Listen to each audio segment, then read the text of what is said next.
How are you, Paul? I'm doing pretty good. Seth has gone to go fix a flat for my wife's car. But I want to show you something right quick. If you own a Chevy truck, you have rust. I'm not bad mouthing them. I'm just saying, if you have a Chevy truck, you are going to have, you are in your life going to put cab corners in your truck or sell it. I mean, right. That's just a fact. For all the people that say Dodges constantly need transmissions, that's true. Sure, that's fine. But also, you cannot ignore your own. And I would rather have rusty cab corners than a bad transmission. That's true. Yes. Rusty cab corners, $500-600. Transmission $2,500, $3,000. Yeah. Right. But here's some tips. And no, I'm not going to make you watch me weld on this cab corner. I just want to give you some advice. First of all, what you have to do is you have to get in and see.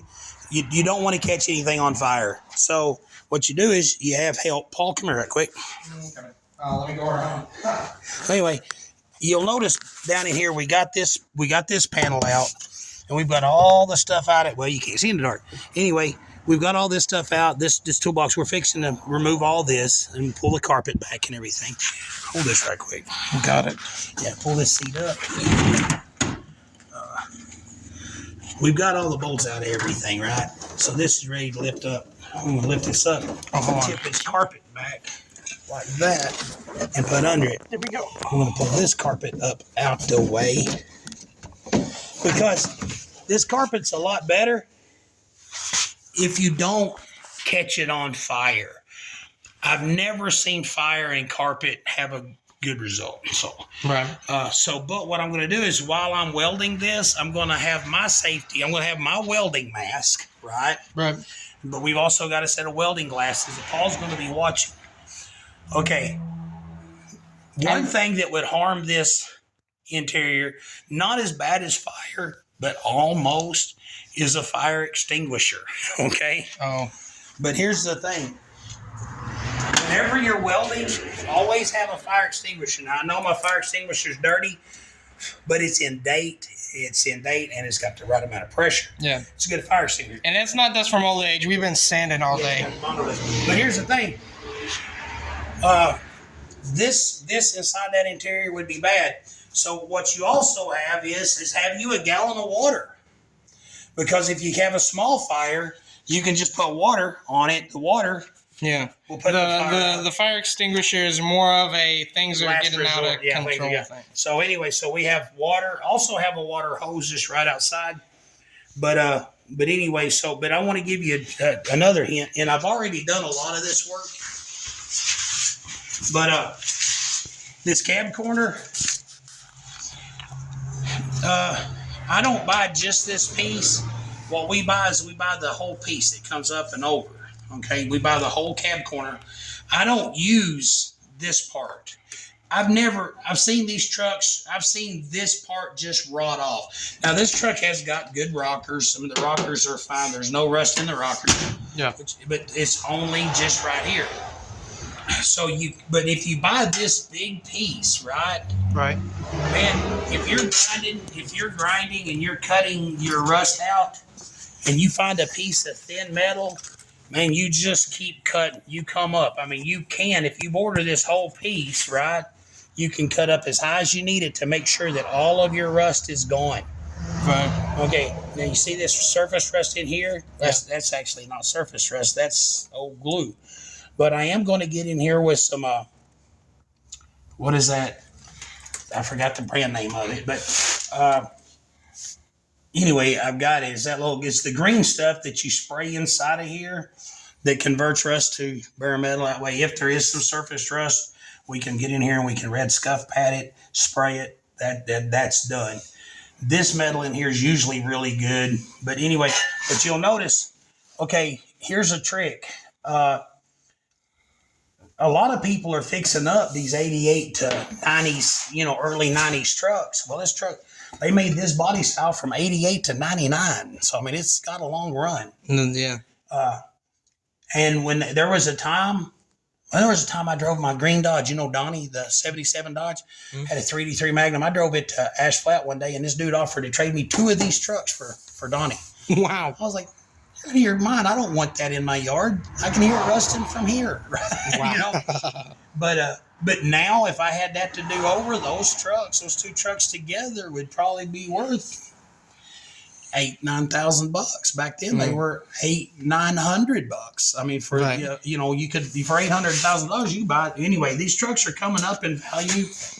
But so a lot of people, there's a tool you can buy that crimps. It'll crimp one and poke holes in the other, and you can overlap that and weld it and fiberglass it. And man, it looks great for a while. Right. The best thing to do is to cut your hole out, take the old piece, and set it. But anyway, if you cut it out in one piece, you can use your old piece for a stencil. This one we cut out at a couple different, I'd find rust. Like I cut it out down here and I'd see a bubble. Right. And so I just kept raising up until I got all the way up. I mean, the last rust I seen was right in here, and I cut a good inch above it. Right. So it should be good. Yeah. So what I'm going to do is I've got this patch cut to butt weld. Yes. And here's why you need to butt weld. The best body man I ever met in my life, the best body shop I was ever in my life. I can't remember their last names. They had a shop in Ash Flat for a while. They built, like people put pictures of the stuff they build on the wall. Yeah. This dude had magazine articles of stuff that he built. He built cars for Richard Petty. So he was the real deal. He was the real deal. His name was Bobby. Yeah. And his son-in-law's name was Adam. If you've bought a roll cage for a Fox Body Mustang from Summit or Jegs, Adam probably built it. I mean, he was... Wow. But anyway, he taught me, and then I noticed it. If you ever go watch the Fast and Furious, and in the scene where Dom takes the white dude into the garage and he shows him the Hemi blown Charger for the first time, right? Mm-hmm. The car's amazing, man. My mouth drooled. I'm like, oh, what, right? But when the camera comes back, you can see on the quarter panel down the side of the car, on the top of the quarter panel, you can see spot. You can see the spots on the side of the car where they used a crimping tool. Yeah, and just spot welded it. Because metal heats and shrinks all the time. It's just constantly moving. It's not a lot. You don't get to see it, but it's happening. Okay, if you have, like, say here, if you overlap this, then this metal right here is twice the thickness than this and this, right? So it's going to heat at a different rate. It's going to shrink and expand at a different rate. Yeah, because it's not the same. It's not the same thickness, and it's this one, and even this and this isn't the same. So a lot of times you go to car shows and you see somebody put a cab corner in something. You watch somebody put a quarter panel on something, and you stand back and look at it, and you can see they're swelling. You can see the repair. Yeah. Right. So what I'm going to do is, and this is what I do. This truck belongs to a young man that loves his truck. So we want a job that's going to look good 10, 15 years from right now. Yeah. But it's going to look good on a sunny day. It's going to look good on a cold day. So what I've done and it takes a little bit of time, and you just hone your craft. And this is the deal, and I've said it before in a multitude of our videos. We need your money. We want you to hit a deer and come to us. Yeah. But at the same time, I'm all about them do-it-yourselfers, man. I believe you can go to Harbor Freight. I didn't go to Harbor Freight. I paid out the butt for my welder. Yeah, our welder's kind of a professional. But you can go to Harbor Freight, get you a little gas welder for $400 or $500, man, $100 or $200, get you a cheap welder, because you don't need to spend $2,000 on a welder if you're just restoring one car. No, but you need a welder. So go get you a gas welder. Flux okay. I don't like it, but anyway, cut this to fit. You see how that fits? Just fits, right? It's cut pretty much exactly. I'm going to put a spot, and I'm going to spot this in. Now here's the deal. A lot of times you'll see people will say, "Get that just right," and run you a bead. Ooh, yeah. You Can't do you that. Can't do that. That heat will buckle everything. Yeah. Next thing you know, you're going to wind up with that much fiberglass in here trying to fix your mistake. Yeah. So spot it in. Keep your welds cold. Get you a wet rag. Wipe it. Cool it off. Make sure that you don't overheat it, right? Yeah. But anyway. Because if you overheat it, you just made yourself a ton of more body work. You made yourself a ton more body work. So anyway, I'm fixing to see this. I want to do a little more trimming right here. I want this to butt up just a little bit better. Right. Yeah, like that right there. I got it. I'm going to take it right now. Now, see, the deal is I don't want to cut this a lot. So what I'm going to do is this is going to get noisy for a second.